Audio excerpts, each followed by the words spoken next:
ಪ್ರಾಥಮಿಕವಾದಂತಹ ಶಿಕ್ಷಣ ಎನ್ನುವುದು ನಿರ್ಮದಸೇಂದ್ರವಾಗಿ ನಮ್ಮ ಪಾಲಿಗೆ ಲಭಿಸಿದ್ದು ಸತ್ಯವಾದ್ರೆ ಮುಂದೆ ನನ್ನ ಭವಿಷ್ಯದ ಕುರಿತಾಗಿ ಆಲೋಚಿಸಿದವ ಇಷ್ಟೇ ಸಾಕಾಗಿ ಇಲ್ಲ. ಒಬ್ಬೊಬ್ಬರು ಮಕ್ಕಳು ಆಲೋಚನೆ ಮಾಡುವುದು ಹೇಗೆ, ಒಂದೇ ವಿಭಾಗದಲ್ಲಿ ನಾನು ಓದಬೇಕು, ಅದರಲ್ಲಿ ಉತ್ತೀರ್ಣತೆಯನ್ನು ಪಡೆಯಬೇಕು, ಅದರಲ್ಲಿ ಸ್ನಾತಕೋತ್ತರವನ್ನು ಪಡೆದು ಯಶಸ್ಸನ್ನು ಕಾಣಬೇಕು ಎನ್ನುವ ಹಾಗೆ ಆಲೋಚನೆ ಮಾಡ್ತಾರೆ. ಅಲ್ವೋ ಭಿನ್ನ ರುಚಿ ಅಂತ ಹೇಳಿದ್ರು. ನನ್ನ ಜೀವನದಲ್ಲೂ ಹಾಗೆ ವಿಭಿನ್ನವಾಗಿ ಕಾಣಿಸಿಕೊಳ್ಳಬೇಕೆನ್ನುವ ಸಲುವಾಗಿ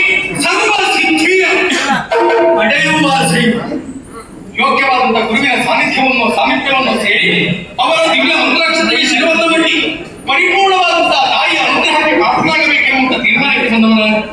ಇದು ನನ್ನ ಪಾಲಿಗೆ ಬರುವ ಕಾಲ. ಯಾಕೆ ನನ್ನ ಹಿನ್ನೆಲೆಯನ್ನು ತಿಳಿದಂತಹ ಸಂದರ್ಭ, ನನ್ನ ಭವಿಷ್ಯ ಉಜ್ವಲವಾಗಿದೆ ಪರ್ವಕಾಲ ಅಂತ ಭಾವಿಸುತ್ತೇನೆ. ಇಂತಹ ಹಬ್ಬದ ದಿನವನ್ನು ನಾನು ಯಾವತ್ತಿಗೂ ತಪ್ಪಿಸಿಕೊಳ್ಳುವವನಲ್ಲ. ಯೋಗ್ಯವಾದಂತಹ ಗುರುಗಳಿಗೆ ಹೇಳಿದ್ದಾರೆ.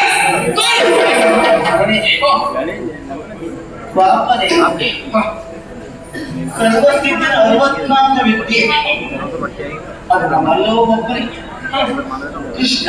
ಅದೇ ಹಾಗಾದ್ರೆ ಸರ್ವಸಿದ್ಧಿಯನ್ನು ಬರೆದಂತ ಕೃಷ್ಣನಿಗೆ ನೀನು ತಿಳ್ಕೊಳ್ಳಿಕ್ಕೆ ಹೋಗ್ತೀಯ ಅಂತಾದ್ರೆ ಅವನಿಗೆ ನೀನು ಅಮ್ಮ, ಯಾವೆಲ್ಲ ವಿದ್ಯೆಗಳು ಯಾರಿಗೂ ಒಬ್ಬರಿಗೆ ಮಾತ್ರ ಸೀಮಿತವಾದದ್ದಲ್ಲ, ಅದು ಎಲ್ಲರೂ ಕಲಿಯಬಹುದು ಎನ್ನುವುದಕ್ಕೆ ನಾನೇ ಆದರ್ಶವಾಗಿ ನಿಂತೇನೆ. ತಪ್ಪೇನು? ಕೃಷ್ಣನೊಬ್ಬನೇ ಸಮರ್ಥನಾಗಬೇಕು ಅಂತಿಲ್ಲ, ನಿಮ್ಮ ಮಗ ಪ್ರಭರಿಗೂ ಸಮರ್ಥನಾಗಬೇಕಲ್ಲ ತಾಯಿ. ಕೃಷ್ಣನೇ ಹಿರಿಯರಾಗಿ ನಿಲ್ಲದೇ ಇದ್ರು ಕೃಷ್ಣನಿಗೆ ಸಮನಾಗಿ ನಿಲ್ತೇನೆ.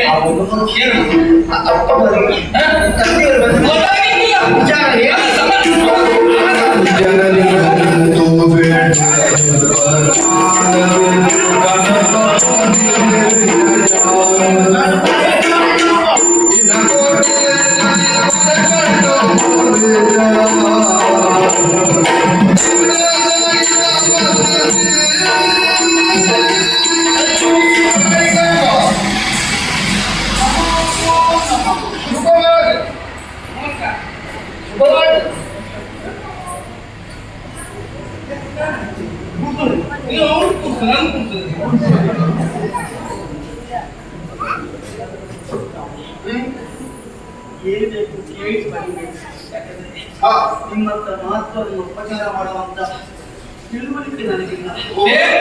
ಕೇಳಿದ್ರು ಕೊಡುವವರಿಲ್ಲ, ಮತ್ತೆ ಅವರಲ್ಲಿ ಯೋಗಿಯನ್ನು ಕೇಳಿದ್ರೆ ಸುಮ್ಮನೆ